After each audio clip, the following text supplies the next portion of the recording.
So thanks again, guys, for being with me. We'll just start off.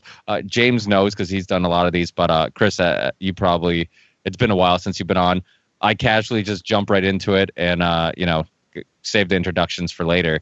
So let's get right into it. This is a topic that you guys probably don't know this, but one of the reasons why this historical event, has been important to me, or at least has caught my interest more than others, is because it was on my birthday, April 19th. Oh, And wow. and it's always weird because a lot of weird things happen around my birthday. As you guys know, April 19th, April 20th.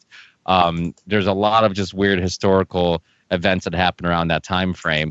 So it's something that I remember pretty clearly, even though, I was born in 85, it happened in 95. So I was only 10. And I didn't really recall what was going on, but I remember being afraid of leaving the house because I'm just like, wait, there's bombs places and people are blowing stuff up. But I remember my mom going to wanting to go to grocery store or something. And I'm like, no, I'm not leaving the house. I'm like, what if we die? But it for some reason that always caught my interest. And as, I guess, for lack of better term, somebody who questions things and can be labeled as a conspiracy theorist, there was a lot of obvious holes in this story, which only made me more curious about it. And I think it's kind of gotten forgotten a little bit after 9/11 and a lot of these other things that happen afterwards. So I think it's important to put some attention on it. I know Chris's film, it was their first film they produced and put together. So I know it's a little older. James has done some older videos, and actually, more recently, I think your short conspiracy theory OKC video came out. But yeah, some of your other work is a little older. But I think it's a topic that really deserves some attention and deserves to be talked about, because I think a lot of times these stories get lost, and it's always about 9/11, and it's always about all these more recent stories. But I think this one is equally as important, and I think really if even for some people, I think it's almost easier to have a conversation about OKC than 9/11. Because it's so obvious, and there's so many eyewitness accounts and so many. We'll get into it, but so for people listening, would one of you guys want to take the lead with maybe just sharing what the official story is and what happened on that day? Sure. I'll do a quick 2-minute summary. Well, it was on Wednesday, April 19, 1995, and it was a clear morning in downtown Oklahoma City. Everybody going to work as normal. And at 9:02 a.m., the official narrative said that a Ryder truck with an 18-foot cab pulled up in front of the AP Murrah building.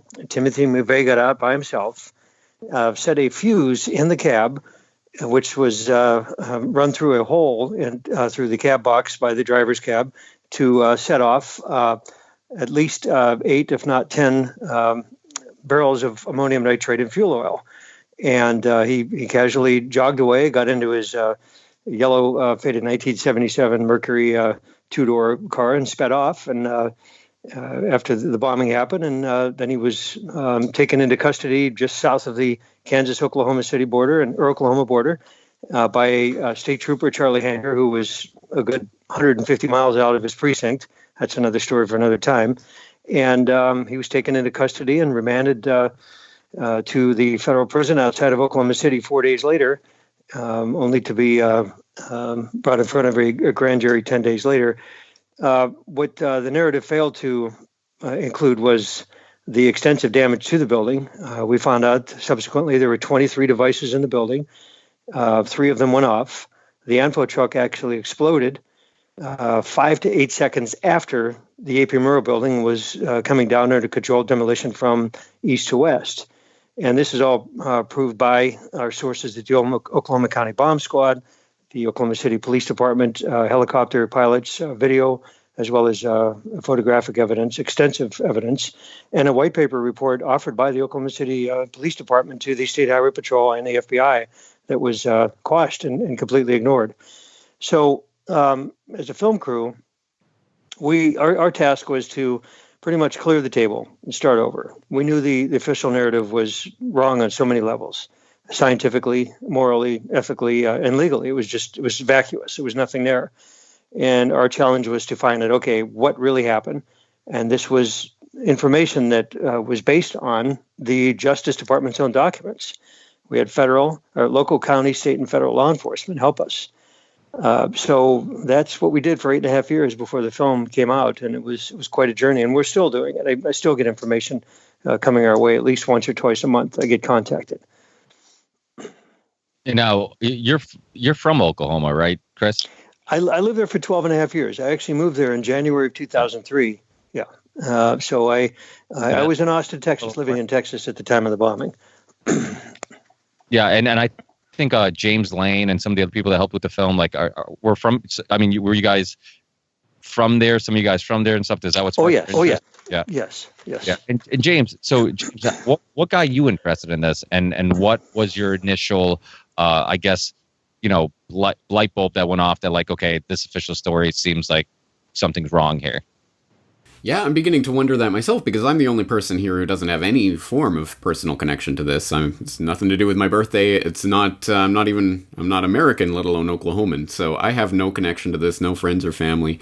But this was after I started getting into 9/11 Truth and other things. This was one of the first things that really hit me right in the face, because it's something that I'd never even heard conspiracy theories about, let alone looked into.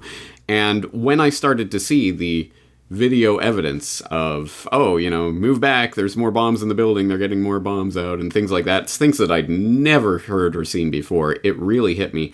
And I think that echoes what you were saying, Ricky. This is, 9/11 and things, people have so much baggage and so many associations, and there's so much out there already, but something like OKC is a clear-cut case, crystal clear, 100% that the official story is not true, or is not the full truth. There's no doubt whatsoever about that. There's a lot of things about what information we can trust and what we can't trust and what rabbit hole you want to go down, but 100% we can agree that the official story is not true, and it's easy to show, and a lot of people don't have the mental barriers in place to a subject like this that they do to 9/11. So I think that's always drawn me to this. And in fact, it has been one of those things that I've gone back to over and over through the years, because it doesn't get a lot of attention, but it is just so clear cut. There's no doubt that the official story is wrong. Yeah, so we can start off with just what happened that day and some of the eyewitnesses who saw multiple men. Videos that disappeared, first responders. All this stuff is so intriguing because it was all ignored. So what's some of the storylines and cases you guys think are the most interesting and most important? Let me start off, Ricky. I want to commend James on the air. James, I apologize. I didn't discover this till about 2 years ago. Your requiem for Kenny Trenadu and Terry Yake, stellar work, and that leads into Ricky's question, because there were actually 4 stories within the story: the death of Officer Sergeant Terrence Yake, Kenneth Trenadu, the complete miscarriage of justice with the grand jury. Hoppe Heidelberg was one of the members. He wasn't the jury foreperson. All of those are solid cases that we could have done a movie within the movie. We just simply didn't have the time or the resources to do it, but it's always open for a follow-up. So thank you for doing what you did on the Requiem. Anybody can Google that under your channel, and great work. You took it to a whole new level that we just didn't have the time to do with the films. Well, thank you for that. And that was based a lot on work of yourself and people like yourselves who dug that information up. I just put it together because clearly it is worthy of an entire investigation unto itself. Each part of this is just this whole separate story. Just a couple things, and then I'll yield some time to James also. I want to make sure we both get a fair shake on this. The first thing that would hit us was, in my background as an engineering student, I was a year and a half as an undergrad engineering student in civil engineering. And I looked at the damage of the building. And what we did when I first moved there, for the first 6 months, I was just searching out the victims' family members, survivors, law enforcement, first responders, private investigators, anybody that had anything to do with the case. And one of the first guys I talked to was Dr. Jack Gobin. He worked for the Customs Department, but he dealt with a lot of the agriculture coming into Oklahoma City from around the world. World Rogers Airport is an international airport. And it was his and his crew's task to make sure that what was brought into the airport wasn't going to spread disease, for the crops and so forth, and agribusiness in Oklahoma. But he's on the 6th floor, of the Murrah building. And he's just sat down at his desk after getting a cup of coffee from the small break room they had there, him and 8 of his fellow employees. And this is a guy, 2 things. He lived in San Francisco, and he's a Vietnam War veteran. And what he told me, I went to his office. It was about 1.5 miles from where the Murrah building stood. And he had it, oddly enough, set up exactly the way it was when he was in the Murrah building. So I was looking at basically a mock-up of, he showed me everything, where the desk was and everything, and it was kind of eerie. And this is about a year or so after I moved there. Anyway, he told me 2 things. First of all, the Venetian blinds on his window, which were facing the north, these are the vertical Venetian blinds, were shaking side to side. And he said that was a telltale sign of the building shaking. And having lived in San Francisco, he hit the ground, went under his desk immediately. And it wasn't, and as a Vietnam vet, he learned when he set charges and shot off mortar rounds that they had to do a count to figure out, okay, the distance, and even in the middle of the night when they shoot off mortar rounds, they figured out how far it went. So he did an 8,000 count, an 8 count. And he says, that's when the windows blew in. That's definitive proof that the building was coming down a full 8 seconds before the truck bomb even went off. Cognitively, he had the wherewithal to get under his desk. And he says if he didn't, he would have been impaled and probably decapitated because there was glass all over, peppered into the drywall and the brick in his wall, all the way up from the desk up, because the desk was the only thing that was blocking the blast force attenuation coming out of the truck. And he's on the 6th floor. This is not the level of the truck, and it still blew the windows in. Unfortunately, with the collapse of the building, and 7 of his coworkers fell down into the rubble and perished. But he was the only survivor from the department. And he said it wasn't for the building shaking, he wouldn't have been able to get under the desk, and he would have died instantly. The mortar round aspect came in because what we found out later from the Oklahoma County Bomb Squad is that there was a separate device, had nothing to do with the info truck. It was a subnuclear device that literally caused an invisible mushroom cloud. And I know it took us 1.5 years to wrap our head around this, because we talked to General Parton, who we interviewed in the film, other experts, retired CIA agent that lived in Oklahoma City, and he told us, yeah, this is telltale CIA. If you're going to take a building down, this is the way you do it. Textbook, no questions asked. And it was really eerie just to sit down with him across the table at a Denny's, and he just scribbled this out on paper like it was, just another day at the office. But he said that invisible mushroom cloud sucked the air within 2 blocks of the Murrah building, shot it straight up in the air over 400 feet. Anything that was there, whether it be leaves, the paper in the building, trash on the roads, literally was just pulled toward the building and shot up into the air. What that caused was about just a little over a second, a complete vacuum.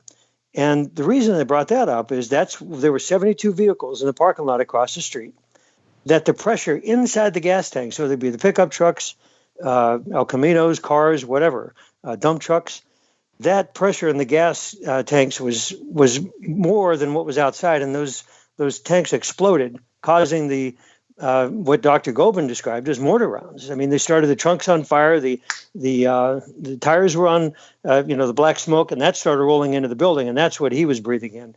And he couldn't figure out what those were, but depending on the amount of fuel in each of those tanks, that determined when they were going to blow up. So there was successive explosions for 30 or 40 explosions. He said it sounded like mortar rounds. So those 2 things clearly showed it wasn't ANFO. ANFO doesn't do that. And there was a horrendous amount of ordnance in that building. Luckily, all the devices didn't go off. James, would you want to add to that? Or we can get into, because we brought up a couple names that I think some people listening might not be too familiar with Jesse Trenadu and Terrence Yake. Yeah, the officer. And maybe we could get into a little bit of those stories too, because I think it's pretty fascinating. And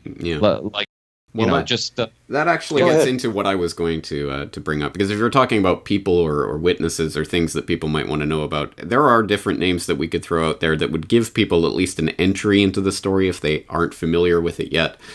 Perhaps even for the normiest of the normies, just directing people to Carol Howe, who was an ATF alcohol, tobacco, and firearms informant. We know her confidential informant number, CI 183. We know her testimony. We know what she talked about. We have all the documents that she was involved in the Elohim City white supremacist compound circles, and she was involved in a casing of the Oklahoma City Federal Building in December 1994 with Andreas Strassmeyer and Dennis Mahon. Andreas Strassmeyer, who's that? It's this German guy who was head of security for Elohim City, who mysteriously left the country in 96 before he was questioned about anything, and oh, by the way, turns out to absolutely have been working with federal authorities in some manner. I'm not sure, maybe Chris has more details on exactly what his connection was and who he was working for. I know he was working for German intelligence, but to what extent he was directly working for the CIA, I'm not sure if that's documented. But anyway, so Carol Howe is a great one of those windows into the story. That just opens up a whole bunch of other can of worms. Terrence Yakey, his name's come up. Kiro, Cop of the Year, ran into the building, one of the first people on the scene, responding, bravely pulling people out of the building and helping. And he said, he indicated that he had information, that things were not what they seemed in there, and he had seen things that were against the official story, and ends up going into saying that he had information. He was going on his way to help deliver this information, and guess what? He ends up dragging himself across the field and shooting himself in the back of the head a couple times, and just magically committing suicide. But perhaps one of the most interesting windows into all of this, for someone who's new to this, is the Kenneth Trendadu story. So basically, Kenneth Trendadu he had attempted bank robbery with a fake gun and things like this. So he had been sentenced to 6 years. No, he served 6 years of a 20-year sentence. He was paroled in 1988. In 95, June of 95, he was picked up crossing the border from Mexico into California, and when he was picked up, they found that he was violating his parole. So they took him in, and he was transferred to the Oklahoma City Federal Transfer Center, which was odd because it had nothing to do with his case. It wasn't the jurisdiction of where his case was or anything like that. And then on, I believe it was August 21st, he ends up... Yes, it was almost 4 months to the day after the bombing. Exactly right, yes. Yeah. August 21st, 1995. He ends up killing himself in his cell. There was... and this is the way it was presented to the family. Until the family received photographs of the body, which clearly showed he had been brutally beaten before whatever happened to him. He was hung or whatever. This aroused the attention of his brother, Jesse Trendadu, who was is a lawyer, and through years and years and years of digging up documents and taking the federal government to court, the FBI to court, he has dug up so many different threads in this story, including, of course, one of his fights has been to get the actual video surveillance tape of the Murrah building, which we know exists, and which multiple sources have absolutely attested to shows not just Timothy McVeigh, but a second person driving up in the Ryder cab, and the second person setting the fuse. This was all apparently multiply attested to. There's no doubt that tape exists, but the FBI can't find it. They say it doesn't exist. He took them to court for years trying to get that tape out of them. He did get, interestingly, tapes of the Ryder approaching, the Ryder truck approaching, on many of the different surveillance camera footage that did exist. And on several of them, numerous ones, just as the Ryder truck was passing, the tape was being changed, or the tape goes blank, or the tape is missing. Just a remarkable coincidence. For some reason, all of these surveillance cameras failing at the same time. But the Trendadu story goes on and on. There's so many different aspects of this. And the reason that Kenneth Trendadu apparently was involved in this in the first place is because they mistook him for John Doe number 2. He had various superficial details like the dragon tattoo on his arm and other things that led them to believe that he was this John Doe number 2. So they took him in. He clearly got killed during some sort of interrogation, and this is how his brother has ended up becoming, I think his brother is based in Salt Lake City, but he's ended up becoming one of the biggest antagonists of the federal government on this case, because his brother ultimately ended up dying because of this case and its involvement. Again, so many different threads there, but I hope people will look into my Requiem for the Suicided on Kenneth Trentadue to find out more information about that. Yeah, and I'll put links in the show description to your videos, and so people can check that out, and also to A Noble Lie, which is Chris's a film, which actually for people who want to watch it for free, it's on Amazon Prime. If you have Amazon Prime, it's actually available there to watch if you guys want to watch it. But this Kenneth Trentadue story is so interesting because of the fact that because of a mistaken identity, they probably opened up a can of worms, and now they're messing with the wrong person, because now they have this feud with Jesse Trentadue, which apparently is a badass attorney who's not, who's not just, giving up and really putting up a fight. And I guess there's also some judges that are helping him out and really pushing back against all these declassified information. So, I mean, one mistaken identity opens up this big can of worms. But the thing that's interesting to me is that, so they killed him. Why do you think, even if they did think he was John Doe, one of the John Does, was it? I mean, have you guys have any theories or opinions on why would they kill him anyways? Because I mean, with the John Does, it's and we're gonna go back into who were these John Does? Were they working with the FBI? Were they informants? Were they no? I mean, do you think it could have been trying to take out an informant because they thought he knew too much or something like that? I mean, because it doesn't that's the kind of part of the story that doesn't seem like makes a lot of sense. It's okay, so they thought he was one of the John Does. They probably want to maybe shut him up. I mean, is that maybe what you guys think happened? Yeah. One thing that we learned about, it took us about a year and a half to wrap our head around all this information. And by the way, I do want to give credit where credit is due to the Oklahoma Bombing Investigation Committee, Charles Key, George Wallace, Dale Phillips, and VZ Lott. We actually interview Charles, Dale, and VZ in the film. George wasn't available at the time, but those are the guys that really dug into this, and their book was the seminal. That's the source of what we used in the film, and then we were able to expand on that. But to answer your question, Ricky, what we found out was that right as soon as the FBI landed in Oklahoma City, the big shoulders from D.C. come in on the Learjets into Tinker Air Force Base. They wanted this case to be a selective prosecution. They wanted a very narrow focus on this. They knew darn well that, when there were, I'm going to tell you this, and not a lot of people know this, there were 20, out of the president's fleet that came in from Andrews Air Force Base that morning of the bombing, there were 24 jets that gassed up, ready to go, take the president and the cabinet and their immediate family members anywhere in the world they need to go. 14 of those jets show up in Oklahoma City at Tinker Air Force Base, wheels up, wheels down within 4 hours of the bombing. Why would that kind of resources and that the president's own fleet of planes come into Oklahoma City if it was just McVeigh and Nichols? The authorities knew darn well this was a huge international in scope. In fact, there were 5 agencies that came in, reps from 5 agencies that came in on those jets. We had no idea those agencies even existed. This is way beyond military intelligence, and that's from the sources we had at Tinker. They tapped us on the shoulder, so to speak, and says, just watch out. Don't even talk to these guys. They make the CIA look like child's play. Why would those guys show up? Well, because the case is bigger than anybody would even imagine. And when those guys show up, all right, so to answer your question, they only wanted 2 people, McVeigh and Nichols.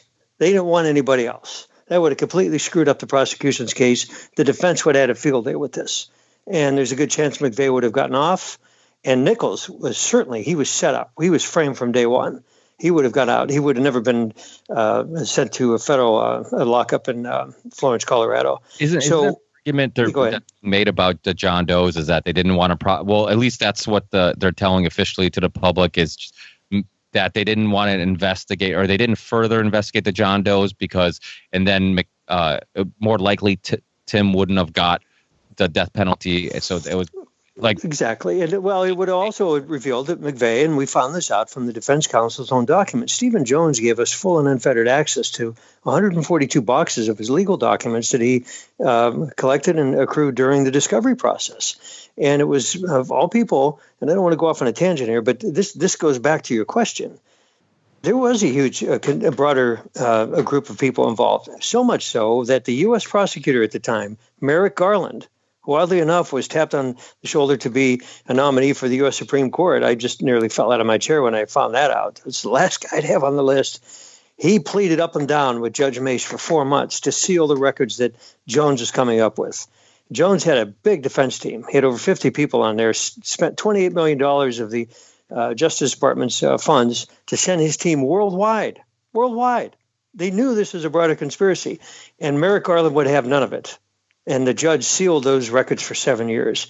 After that order expired, about a year after, Attorney Jones contacted me and said, let's sit down and talk. He says, we know you're going to do a work on this film. He says, I couldn't bring this information out. You are going to have full access to all of this. And it was just unbelievable. It was like walking into a room of just, it was amazing information. So that's where we found out at least 12, if not 18 people were involved. And McVeigh and Nichols had very little to do with this. McVeigh was working for the CIA. Nichols was framed.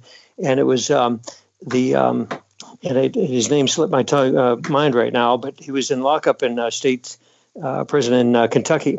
Now, what's that he works for? Because a lot of I've listened to a lot of different researchers and stuff like that, and I hear, obviously the motivation of Waco and his links to the Nazis and that whole thing, but the CIA thing, I don't see a whole lot of links to the CIA as much as I see the FBI and that's FBI informants and stuff like that. What evidence is there? I don't know if James or you have saw any real strong links to the CIA.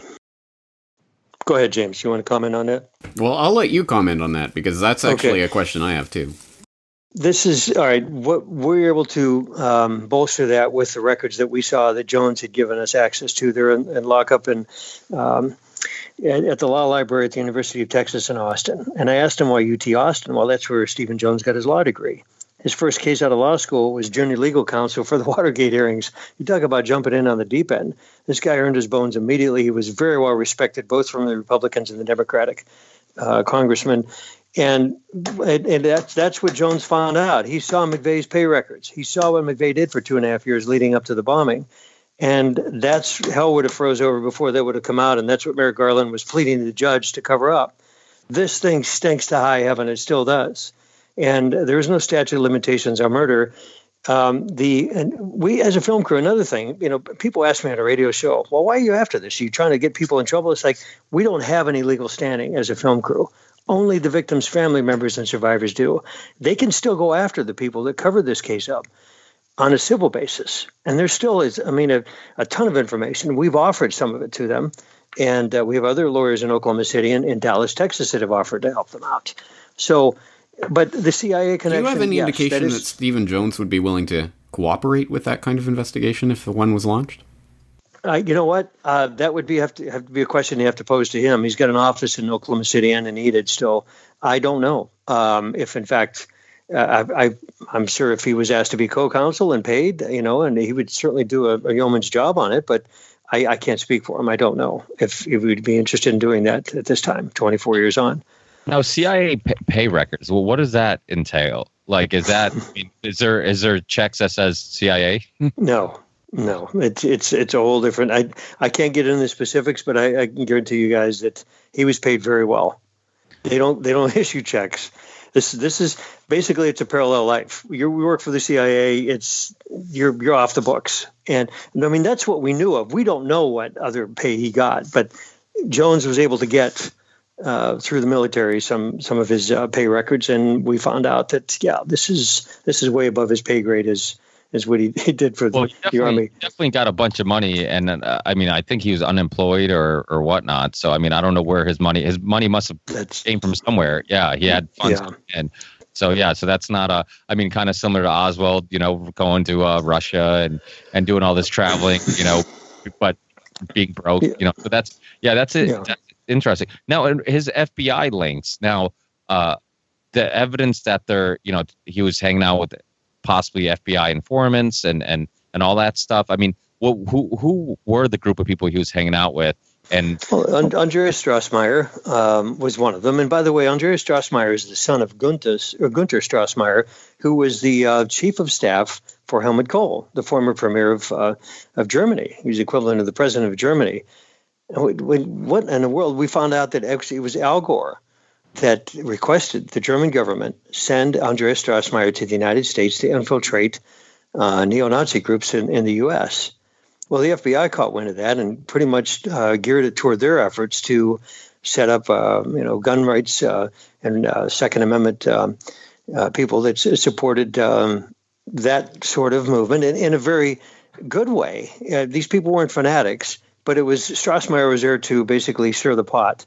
And Jesse Trentadue is a quote in the film is like, you have these guys trying to infiltrate these groups of 6 guys, and you find out 4 of them working for the U.S. government. I mean, it was a fix.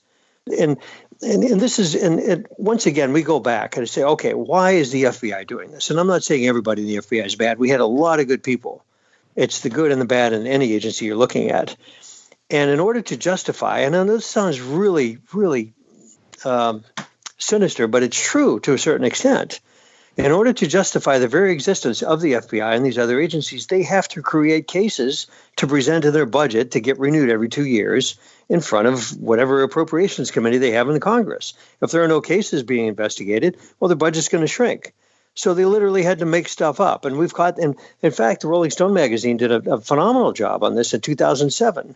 Oklahoma City was one of 24 cases they just made up out of whole cloth to create an event that didn't have to be created in the first place. And of course, Oklahoma City was catastrophic. I mean, my God, 169 people, including 3 unborns, were killed. And that includes Kenny Trentadue. And it's really, that's why it took us so long to wrap our head around this. We don't agree with what they did, but we understand. And that was a distinct difference. And as a film crew, it made it much easier for us to assimilate this information and try to put it down in a cohesive manner for people to understand. It was unbelievable what the FBI, some elements of the FBI did. Luckily, we had the good part, including the head of the FBI crime lab, Dr. Frederick Whitehurst, were consultants, and they supported us on this film. Yep. Frederick Whitehurst is another interesting person for people to look into. I interviewed him once several years ago, and he's got some interesting things to say, not only about Oklahoma City, but also the first World Trade Center bombing in 93. Yes, great interview, James. Yeah, you did a good job on that. Thank you. Yeah. Yes, this opens up another window into the story. One of the things that Jesse Trentadue has talked about and uncovered with regards to this case is PatCon, the Patriot Conspiracy Investigation that the FBI did for a number of years in the early 90s. They were investigating the white supremacist and militia movement in the early 90s, by which, of course, we mean infiltrating, planting agents in, and radicalizing and involved in various plots. Jesse has said that Ruby Ridge was a PatCon operation, Waco was a PatCon operation, and he believes Oklahoma City was a PatCon operation. And so that's one of the windows into this story. And this is I think always the default fallback position for if and when this information finally becomes truly public consciousness. The FBI can always say, oh, well, we were just putting some people in to keep an eye on these organizations, and it got out of hand, and oops, it somehow we missed this one. That will always be the fallback to this. I think obviously it goes deeper than that. But that's interesting. The whole PatCon angle to this, the sort of the attempt to infiltrate and provoke incidents that would then be used to clamp down on the militia movement that was growing in the United States generally in the early 90s, because this is one of my actual kind of personal windows into the case. I vividly remember as a child, so I mean, this must have been late 1980s even. I remember myself and my brothers would go around and we'd when we were making fun of each other, oh, you're part of the crazy Michigan militia. I remember that was like part of our vocabulary. And how was that? It was because this was being portrayed and demonized on TV in various ways. And so me as a kid in Canada knew about this, and it was part of my lexicon. So clearly there was a lot of stuff swirling around at the time that obviously evaporated quite quickly after this bombing. So that's one of the angles into this case. But as Chris indicates, I mean, this goes so much deeper than that. Go ahead. I was going to talk about one thing that I just don't. I think we're kind of getting away from it a little bit. Is goes at the beginning of this story, the prior knowledge, people who knew ahead of time. I think that's an important thing. I mean, if the goal was to kill people who work for the government, like the ATF, he failed because there was no ATF people there. So do you guys want to get into that? Yes. In fact, there was a secretary. She worked for the Secret Service and the ATF. She was the only one in the office that day. And the only reason she came in was to do some paperwork for the Secret Service that had quite a few meetings set up for that week. I've talked to the daughter of that secretary, very well respected by both agencies. And the daughter found out from some of the coworkers that really had a lot of respect for both from Secret Service and ATF that, ATF was, the pagers were blowing up that morning. And they told not to come in. And the kids, the employees' kids in the America's Kids Daycare Center on the second floor were also not showing up. And so lied about it, right? They said something about being in a elevator, and then yeah. And then find out some of the people who worked on the elevator said no, there was no problems with the elevator, that none of them were stuck in there. It was, so it was just another example of being caught lying about their whereabouts. Yeah, we had. We interviewed the lead mechanic that was in charge of the contract with. I don't think it was the elevator company. I don't think it was Otis. It was another one. And he said, they had several brakes, safety switches on there. The elevators wouldn't have fallen, and you can't pry those doors open. In fact, they were wedged shut, so nobody could have got in. And the only way you could have got in was for the trap doors, but they were covered with debris. So the whole story just was complete bunk. And the ATF agent that claimed that was caught in so many lies. And there's just so many examples of prior knowledge, including on the day itself, 2 hours before the blast. There's witnesses reporting there was a bomb squad truck parked across the street. 24 minutes before the blast, someone called the executive secretariat's office at the Justice Department in Washington and said the Murrah building had been bombed. That was 24 minutes before the blast. Right. You have the bizarre story, I don't even know what to make of the brother of the governor of Oklahoma writing a book before the attack took place, of course, in which a Tom McVeigh blows up a federal building. But, just a coincidence, I guess. I'm also, as speaking of the cookie crumb trail of leads that the FBI is out there that the FBI will undoubtedly fall back on. Oops, it's a sting that got away. I'm looking right now at a lead number redacted. I'll send you the link to this, Ricky, so you can put it in the show notes. But it says, based on a request for contact, special agents redacted, contacted, redacted, protect identity by request. At this time, redacted provided a 2-page document which bore indications of being faxed. Redacted stated that Redacted contributed a considerable amount of knowledge and information to this article. Redacted related that this document contained information which would remove all doubt that the ATF and the FBI had prior knowledge of the bomb which destroyed the Alfred P. Murrah Federal Building in Oklahoma City on April 19, 1995. Redacted stated that these agencies attempted to develop a sting operation and did not take the bomb threat seriously. Again, that was Plaintiff's Exhibit 45, date of transcription 7/22/96. This is an official FBI document that's stating in its own words, we knew about it, but it was a sting operation that went bad. So again, there's 100 different cookie crumbs of people who had prior knowledge of one form or another about this blast, including, as I said, about Carol Howe having been involved in the sting that was going on with Elohim City and having been there in December staking out the Murrah building. Then you get into Jane Graham and testifying that she saw, she now says Andreas Strassmeyer. She didn't always say it was Andreas Strassmeyer, so you have to wonder about changing stories in that. But at any rate, saying Andreas Strassmeyer and other men were in the building, what was it, Chris, a week before the bombing or a few days before? Yes, it was actually, that was on Wednesday. Easter Sunday was before. They were there the Thursday and Friday before Easter Sunday, so it was a little under a week. Right. And she testifies applying something to some of the beams in the parking lot, I believe, in the parking lot. It was in the parking ramp, which is below it. The Murrah building itself is 9 floors above grade, but there were 3 levels below grade of the parking for the federal judges, the secretaries, and the the court employees, also in the courthouse, which there was a tunnel under 4th Street to the courthouse just to the south. And that was shared with the employees of the Murr building as well as the courthouse.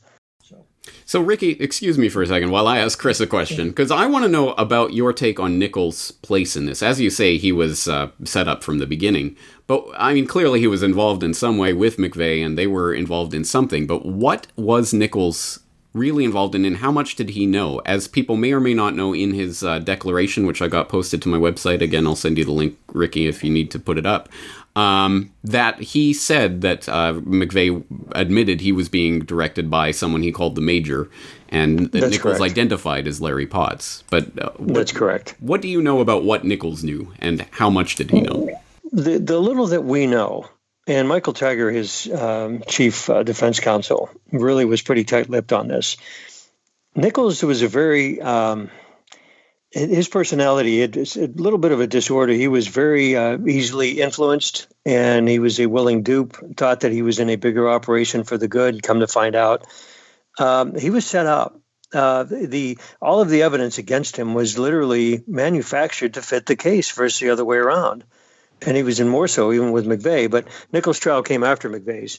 What we know about Nichols is that he was charged with failing to alert federal authorities for the bombing. And he came within, in fact, his case was so weak that the federal jury came within 2 counts of acquitting him of all charges. That we do know. But the rule was that you had to have all 12 members of the jury to acquit him. Only 10 voted, 2 did not, and that's why he was sentenced. And even Judge Mace was very reluctant. And the jury foreperson got a chance to review her post-trial interview in Denver for 42 minutes. She ripped the prosecution up and down. This is coming from the jury foreperson. And she said they had nothing to stand on.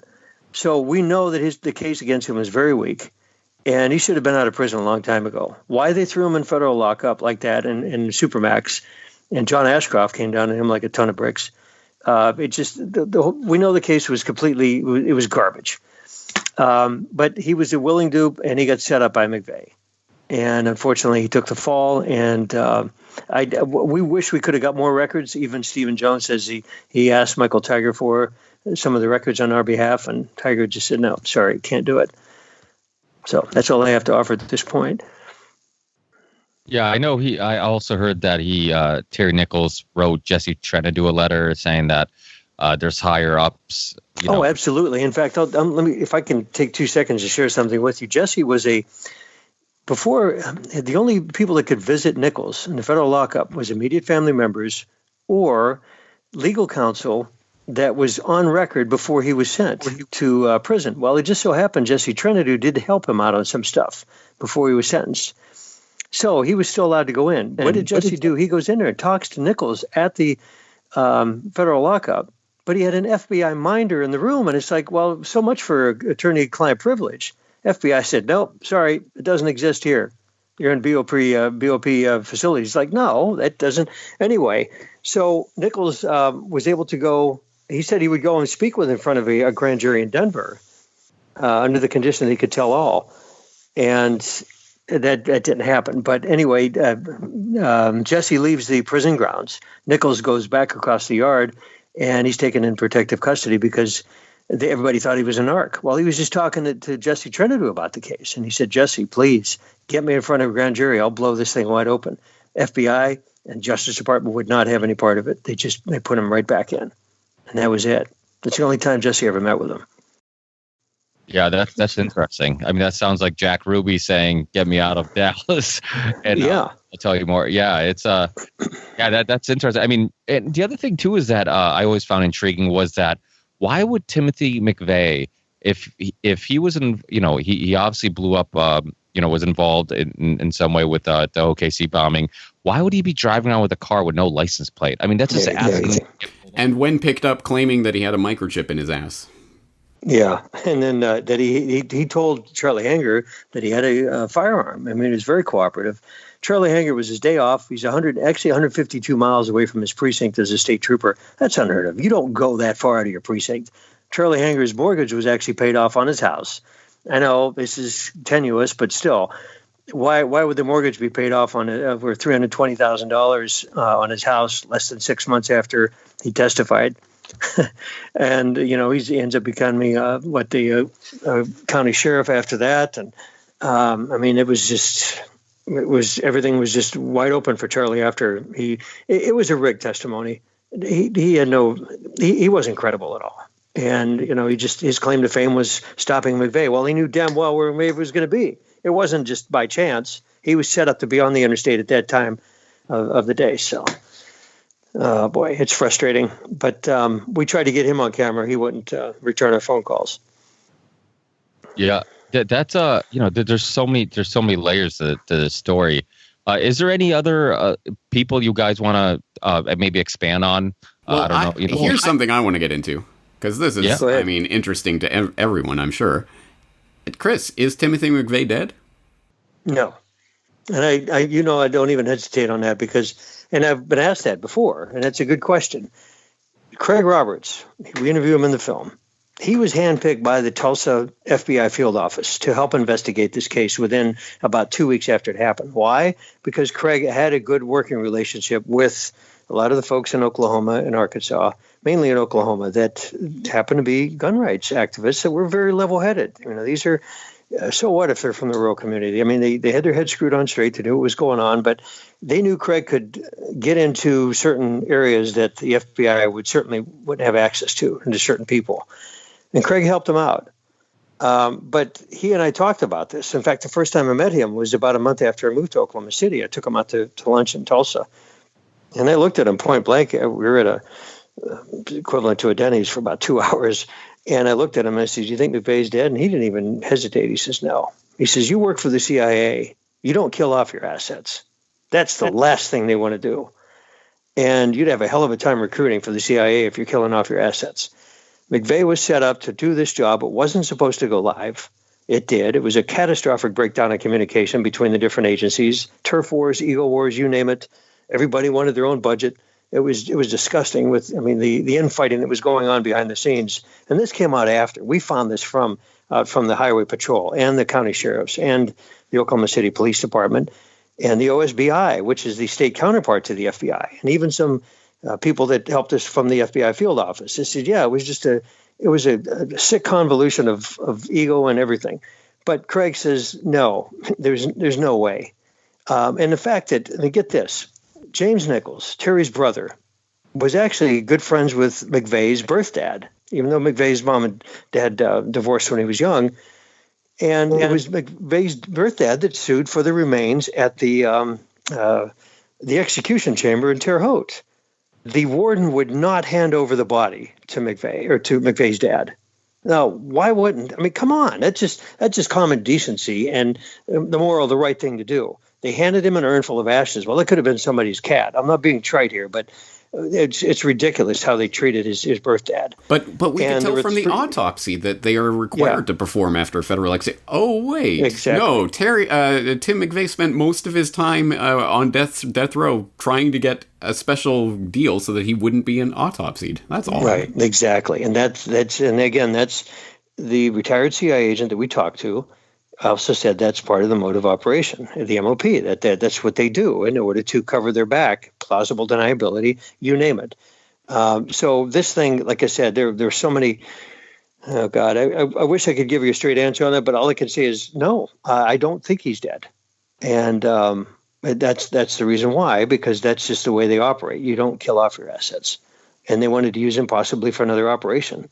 So that's the long and short of it. Yeah, the autopsy thing is really interesting. And I mean, the killing the assets thing, I guess to be the devil's advocate, you could always make the argument that, well, they're kind of lying about him being an asset anyway. So, I mean, you could tell other assets that like, hey, he didn't work for us, but the not doing an autopsy, I mean, that's really, I mean, I think that's at least, we'll raise some eyebrows. And you had one witness at the execution saying she saw him still breathing after he was declared dead. So right, was it from a Chicago TV station? There was a reporter. Yeah. Mm-hmm. Yeah.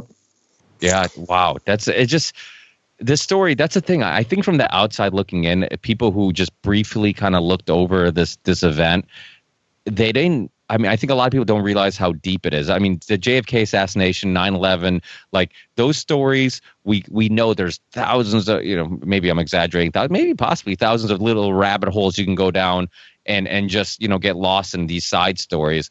But the OKC story seems like, oh, it's Timothy McVeigh, Nichols, building blew up, and that's it. But it's just like there's so many characters, so many other storylines, and there's just so much and so many question marks. And that's the thing about these stories, is that similar to 9/11 or JFK, there's still a lot of question on why. Maybe that's probably the hardest question to answer is the why. And what's your, if one of you guys want to take the lead on maybe giving your opinion on why you think this happened? Why was it for some other reason? Did people try to just capitalize on it, or was it a actual plan to try to, use it as I know you talked about PatCon, but was it only to demonize the, maybe the right, or these militias, or maybe the Nazis, or or was there? How about I give my take first, and we'll see. Ahead. Chris will see James. if how correct I am. This to me seems like an operation where, as Chris has said, there are good people in these various agencies, and then you get caught into these turf wars and the whatevers, and suddenly this thing happens. But I think above that, there was elements directing this, and specifically at the Oklahoma Federal Building. Again, this is speculation, but it is my understanding there were a lot of important documents that were kept at the Oklahoma Federal Building, which were destroyed, of course. And, of course, all the evidence completely destroyed by Controlled Demolition Inc. in the wake of this. So I think there were elements above this that were puppeteering it, but there were people who were actually involved in this on the ground that were doing what they thought they were doing. They were stinging Elohim City and these white supremacists and these bank robbers and all of this, and it got out of control and went live. That's the point at which I think the control comes in. Oh no, this isn't a sting. This isn't a test. We're going live with this, and that a lot of people who were involved in it in one way or another see that suddenly. Oh, this thing that we were kind of setting up. Oh, it really happened. Oh God, and then everyone's motivated to cover it up, regardless of whether they were knowingly involved in it in the first place or not. One thing that it was a struggle for us when I moved to Oklahoma City. It took me, I'd say, the better part of 5 months just to wrap my head around. There was still an undertow and an animosity between the local authorities and the FBI field office in Oklahoma City and their bosses in Washington, D.C.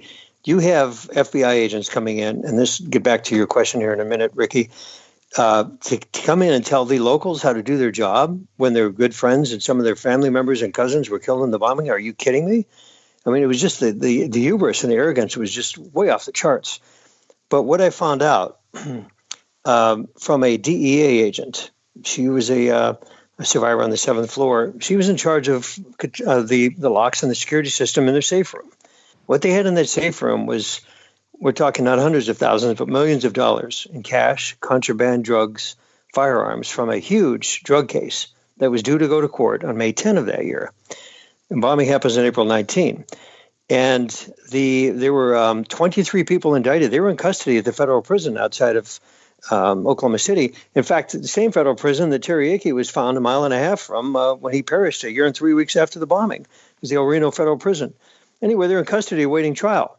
All of that evidence was destroyed. 6 days after the bombing, the indictments were dropped. These people were let out of custody. So, and one thing is the film crew, he says, all right, obviously, like we said at the beginning of the interview, the narrative makes no sense. I mean, it's the equivalent of, James even said we were on an Alex Jones show, it's the equivalent of the Wile E. Coyote tiptoeing into the AP Murrah building with an Acme bomb. It's that off. There's no credibility. So he says, all right, why was this building blown up? Who stood to gain and who stood to lose? And as soon as I found out about all that evidence in the DEA safe room on the 7th floor, I thought, oh my God, okay, that's flag number one. Flag number two was the documents that James alludes to. We had tried to search for proof of that. We did see some in a video that was shot by the county sheriffs, some CIA documents that were in the Murrah building. Well, they never had an office there. Why would the CIA have documents in the building? Again, flag number 2.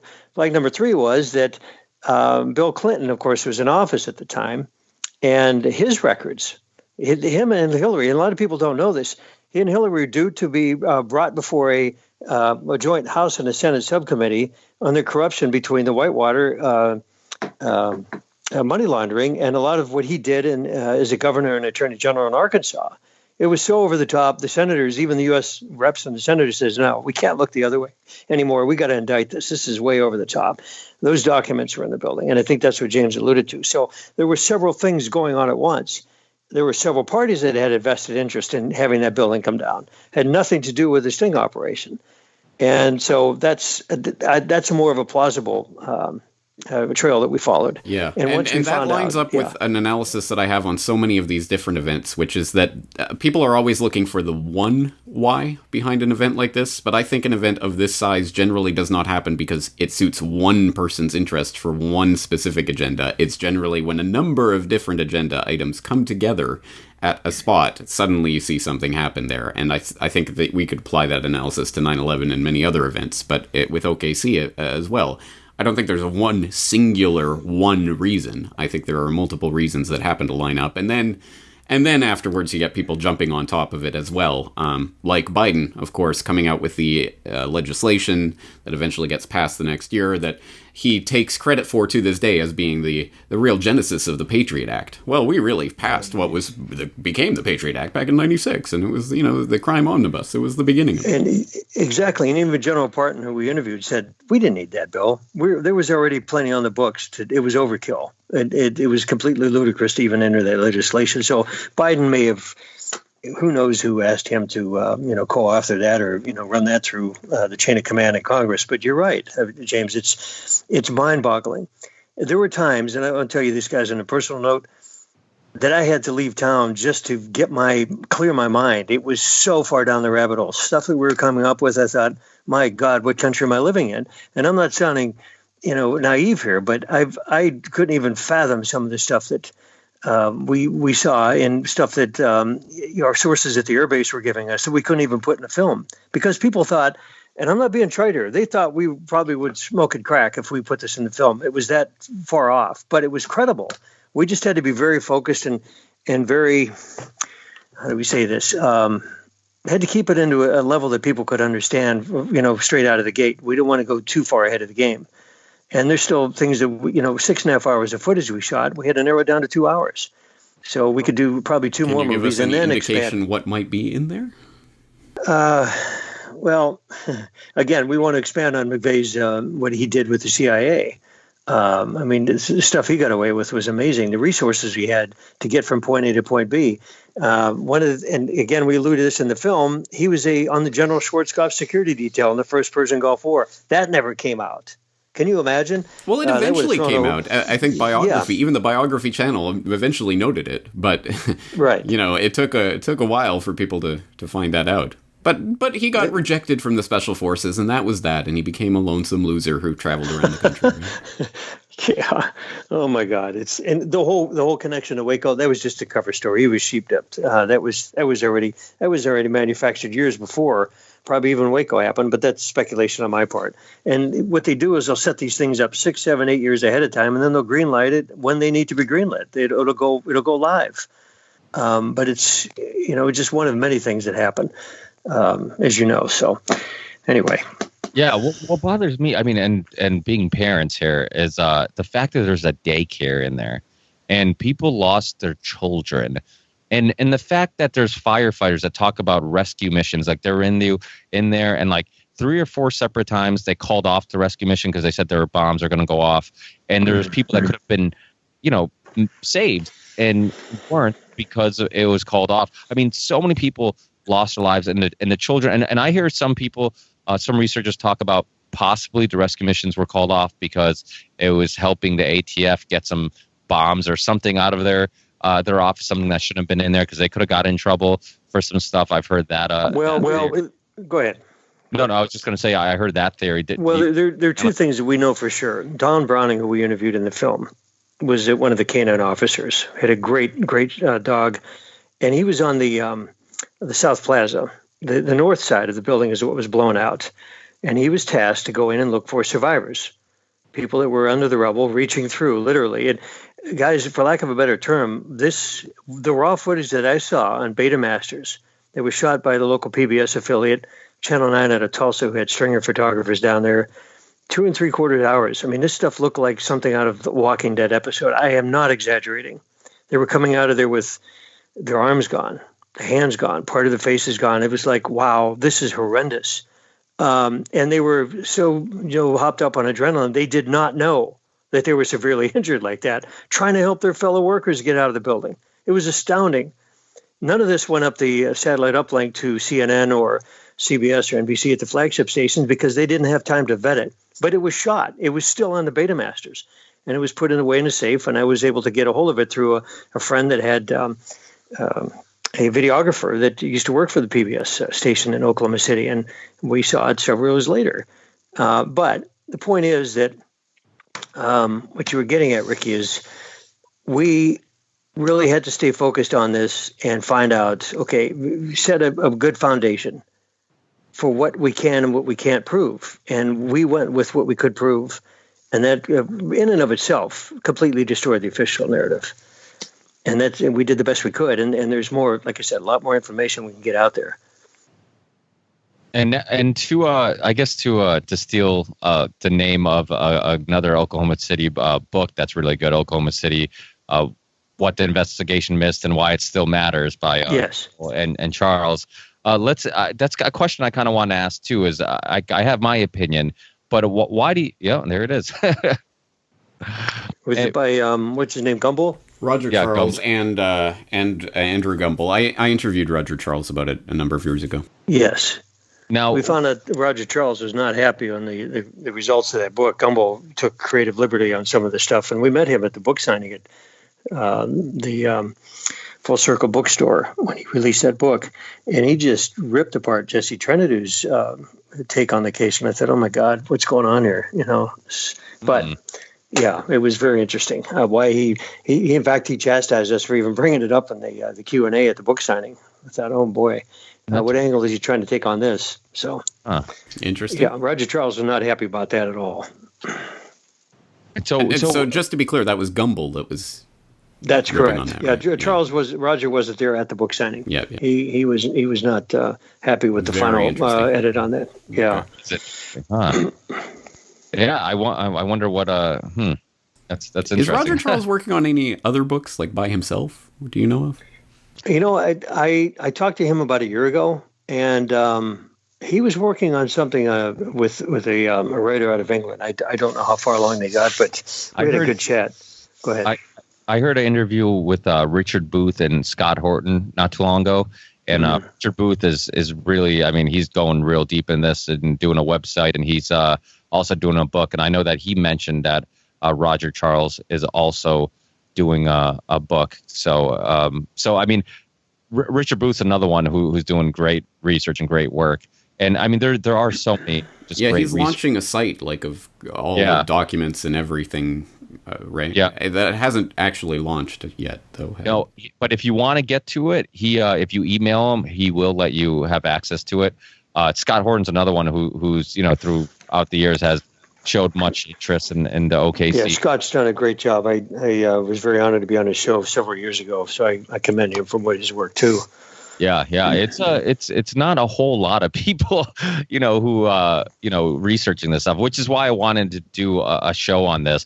I did the JFK assassination one, which is still doing awesome, and I think it really helped with just kind of sparking interest and getting and even getting just old researchers like James D. Eugenio, who's been around forever, just getting new conversations with them and see what he's up to and stuff. I think it did really, really well. My goal is to one day, and brace yourself, James, to do a 9/11 special, a roundtable discussion. And I brainstormed, obviously you would be on there, and I brainstormed like, who else would I bring on here, and how can I make sure that everybody meshed? And it'd be such an important topic that it's like, there's so many researchers and everybody has different perspectives. I think for those that would be willing to, I guess, have a conversation with people that they might disagree on certain things or whatnot, but I think those conversations are important. And I think just like we talked about, not everybody has the same theory on all these things. But what's important to me is that if your heart's in the right place and you're trying to expose the truth, that you think maybe these dots are connected and taking you down this path, and I think these dots are closerly connected and taking you down this path. It's just one of those things where I don't think that's nearly as important as bringing attention to the topic and showing that there are some questions, and there was a cover up, and there are it was a crappy investigation that didn't get to the truth, and I think that's really important. So I know 9/11 is such a big topic, but it is one of those things I've been brainstorming for a while to kind of do a roundtable discussion on it, to hopefully get attention on it, but also show, because it doesn't really need attention, but to show that everybody, all these great researchers can bring the information together and kind of be civil about it, because I think too often it's gone to the point where I think these topics have brought people together, because it's like, oh, you're intrigued in this cover up or this conspiracy also, and then it's torn people apart, because and then it's like, well, I believe this happened and you believe that happened, and right. And it's like, and I think it becomes counterproductive. So let's well, a couple names I'd recommend, of course, James Corbett, obviously, Richard Grove, and Kevin Barrett. James is the gold standard. James is the gold standard. Yeah, I mean, you're right. It's the wish list or the short list if we want there, and those are three names I'd pop right off the. Yeah, Richard Grove is awesome because he actually has a connection to it, and I actually Richard and I have actually gotten pretty close, because we've come to find out he lives not too far from me in Hartford, so we've actually he did a wonderful job for us. Helped co-wrote the script for our second film, and him and Lisa did the voiceover, and Richard saved the day for us in many respects on that film. So. Yeah, Richard's awesome. I've actually hung out with him quite a few times, and super nice guy. Hopefully one day I'll be able to hang out with you guys and have a drink, and I'll be able to bring some whiskey or some homemade Portuguese wine for you guys. That'd be awesome. I'd love that. Just to sit back and James, when are you going to make it back stateside? Do you come back at all, or? I haven't been to the States since 2005, I think, and no plans to go anytime soon. Wow. Okay. You've been in North America, right? Because you've been to Canada. Oh yeah. I go back home, but I don't go to the States. Given what I do, I just no, it's okay. I'll watch it from a distance. There you go. But so I guess to wrap this all up, why do you, and give it back to that title, why do you think it's so important? Go ahead, James. Oh, okay. Well, I think it is important. As I say from the beginning, my personal side, I don't have any personal connection to this, but what I found intriguing about it is that it is so clear-cut that the official story is a pack of lies or half-truths or cover-ups. That can be easily demonstrated, and it is one of those events that people don't have so many mental barriers up around. Perhaps people in Oklahoma might have a different take on it, but most people don't have that kind of visceral reaction to it that they would to something like a 9/11, where they can see. I mean, most people, when they're presented this information, can quite clearly see that there's something very wrong about the story. So I think it's valuable in that it opens up the window to this conversation about, well, what is this event, and what does it mean, and how did this happen, and what does it mean that it's been covered up for all this time, and that they're still lying about it. I think it's just very interesting as a window into that. And of course, I mean, bottom line, it's still justice for all of the people who were killed that day, including people who were killed afterwards, the Yankees and the Trenadoos and other people who were collateral damage. I'm sure some intelligence agency would refer to it in these cases. So justice is obviously the root of all of this, but also just on the wider perspective, it's a fascinating study of something that is clearly a cover-up and that you can clearly and easily demonstrate is a cover-up. Yeah, two things real quick, Ricky, to answer your question. You and I talked about this, I think, on a phone call last week. The State Board of Education for the state of Oklahoma, on the 10-year anniversary, 2005, asked a state representative and a state senator to co-author a bill in the State House to make it mandatory to teach the official narrative of the Oklahoma City bombing. And I'm thinking back in oh my God, back in Nazi Germany, or whether it be the Stasi in Russia or Eastern Europe, how they would mandate certain curriculum. or forbid certain curriculum. And to have the governor sign this off on the morning of the 10-year anniversary of the bombing was astounding. And that's why we need to tell generations that weren't even born then. I mean, we're talking 24 years on, over 2 generations. Give the kids something to at least have a reference point on and have them decide. We're not going to tell them how to think, but at least give them credible information to level the playing field and say, look, this is what happened. This is what you need to know. You make the decision. I think that's the bottom line. You cannot continue to pander and perpetuate a steady stream of lies on this. It implodes in on itself. Excuse the pun, but it's simply not going to hold up. And we have a responsibility, at least try to give these kids the information that's correct. Yeah, no, I completely agree. And I think, like I said prior, 9/11 is one of those things where I think it's still fresh in our minds. People still have a very emotional reaction to it where you bring it up.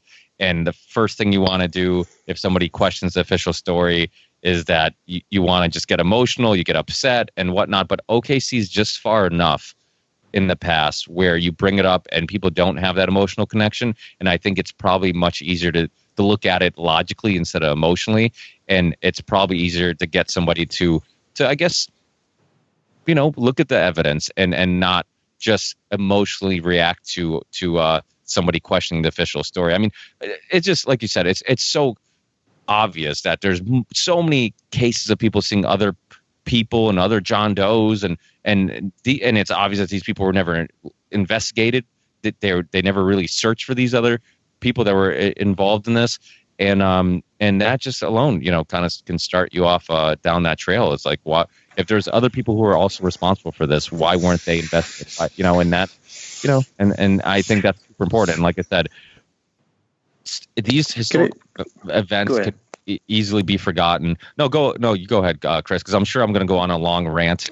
No, that's right. I wanted to share something. I don't think I've ever told this on the radio interview before, and I was talking to my girlfriend today. She says, how many of these have you done? And I says, probably well over 150. And I'm not bragging. James, you've been on a ton of interviews, and Ricky, you've knocked it out of the park how many times? But the last film festival that we were at, it was in Durant, Oklahoma, southern Oklahoma, and we were given a finalist award.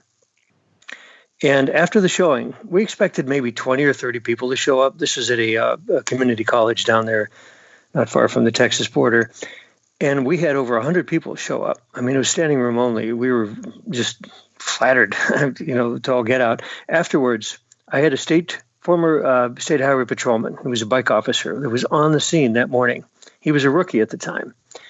And he was listening to the different radio bands they had on the motorcycle. He said they have 7 or 8 different channels open, or something like that. And he saw the crescendo of the dispatchers calling in, the hazmat and the ladder trucks, and then 23 different search and rescue and law enforcement responded to that scene within the first, he said, probably the first 2 hours. I mean, it was just unbelievable pandemonium. They finally got it organized. They set up triage areas. Anyway, he knew from the Oklahoma City Police Department and the county sheriffs and the highway patrol that they knew who to go after as far as even before the indictments were handed down and the others unknown. And he knew there was a big lie, but he saw our film and he said it helped bring together. And I'm being humble here. I'm not bragging, but in our humble effort, we were able to at least piece some of the pieces of the puzzle together. And he cried. I mean, we're out in the hallway outside of this viewing room. And he cried, and he gave me a big bear hug. 6'7". This guy probably weighed about 270 pounds.